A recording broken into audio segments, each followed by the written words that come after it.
There are countless heroes in literature, from Odysseus in the Odyssey to Robin Hood and the Merry Adventures of Robin Hood, or even Sherlock Holmes in the Adventures of Sherlock Holmes.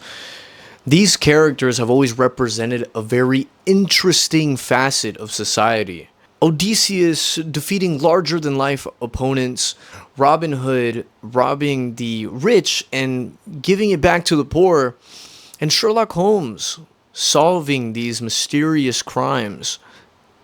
One character that I do believe to fall under all three of these categories is Batman. Yes, he is a character more recently conceived in the 20th century. However, there's no denying that he encapsulates all of this. Batman, otherwise known as Bruce Wayne, has always had an interesting story. What kind of billionaire, inherited from his parents' fortune, would decide to don a cape and cowl, stalk the streets at night, and then decide to fight crime? No sane person would do that.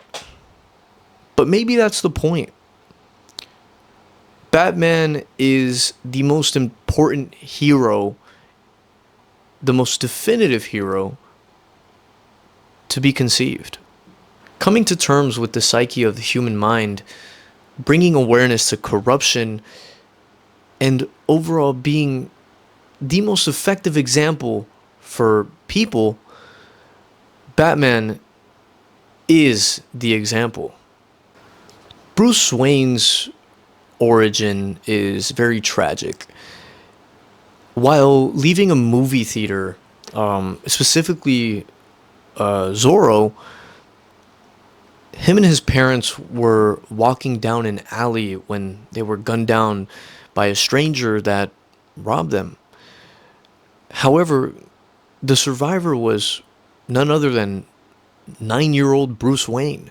One could maybe relieve some of this trauma by talking to friends or going to therapy and just venting your inner feelings. There is no way that you could just be normal, just a normal kid.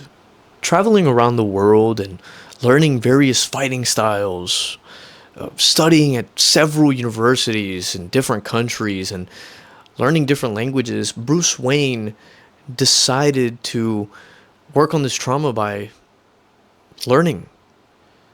But this all comes down to him using it to fight crime in Gotham. In Frank Miller and David Mazzucchelli's Batman Year One, we see Bruce Wayne test out this ability after years of disappearing back in Gotham City, and he dresses up as just a normal civilian. He attempts to fight some strangers that were harassing what seemed to be a prostitute, and he ends up getting shot. This man comes back home and he says he's ready for death. But as he's sitting in this chair, he looks out his window and he sees a bat crash through the window. His words are, "Yes."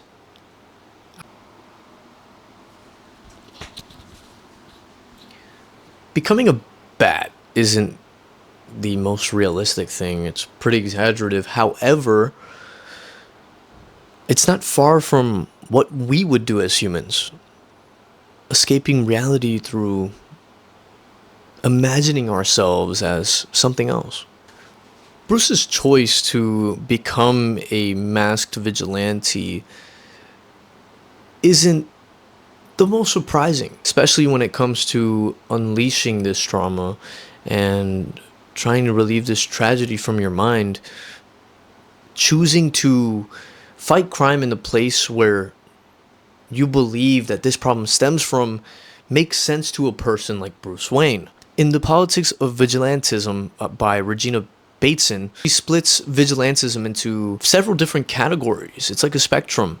And Bruce Wayne manages to fall under these 5 specific categories: individual, violent, private, institutionalized, and offensive. By becoming this persona known as Batman, he decides to face a public enemy.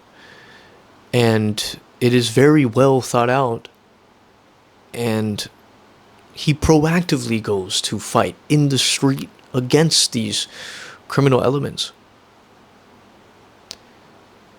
This criminological experiment cannot be devised by someone who is normal.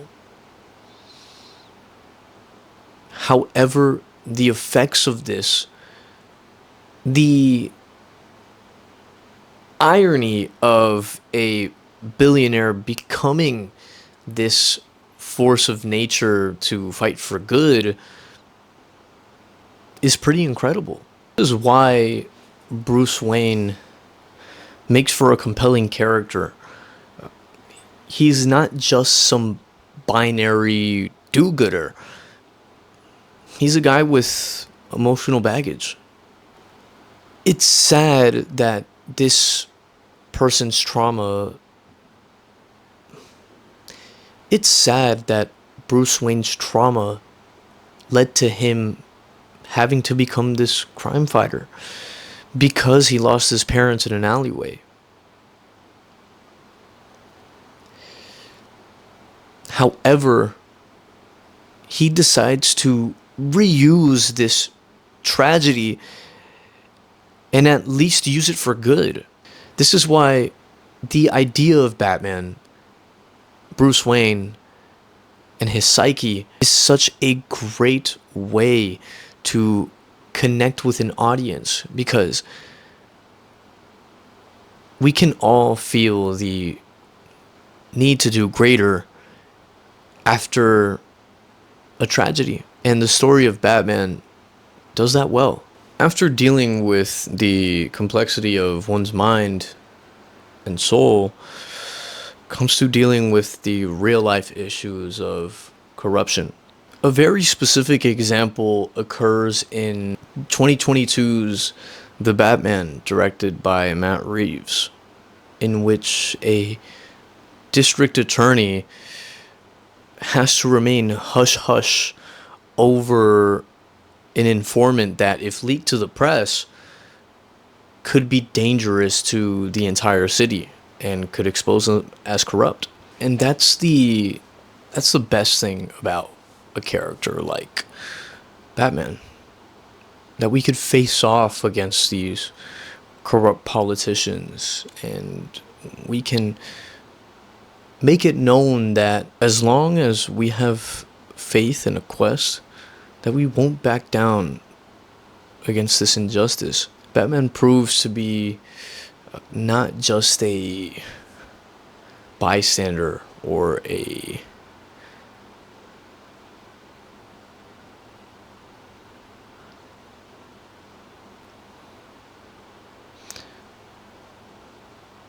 Batman doesn't prove to just be a bystander and let all of this corruption occur before him. He faces it head on, and he makes a stand. Just like when people protest and face these politicians that choose money over quality of life. Batman makes this face-to-face confrontation clear, and he won't back down. Other than facing corruption, Batman proves to be the best example for children. Published in a medical journal named Child Development, researchers from across the country came to a conclusion that when children choose to basically imagine themselves in an exemplar state, like Batman, they were able to finish tasks better than thinking of themselves as a first-person perspective. For example, if I was writing the same word down over and over again 50 times, I would eventually get tired of it. However, if I imagine myself to be this hero like Batman, I would most likely not relent from finishing the task and I would complete it. That's what's so important about someone like Batman. He is one of the best examples for children and people in general.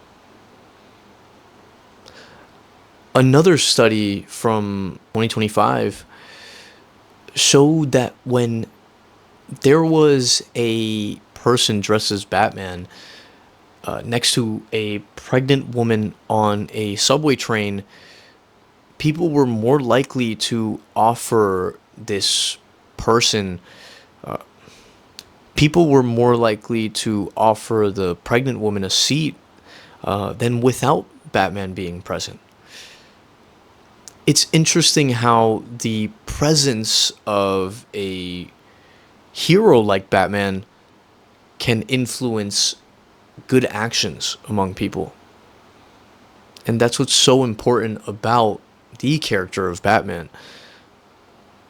Why would I not want to prove myself to someone like Batman, or the idea of Batman, that we can all be as great as him? Overall, Batman really is the most important character. Because of understandings psychologically with the mind and soul, confronting that beast of trauma and using it for the force of good, or fighting corruption and making a stand against the evil greed and nature of corrupt politicians,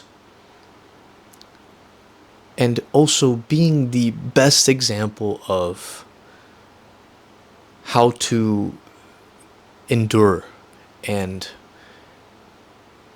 be a kind and good person. Batman is my favorite example of this idea.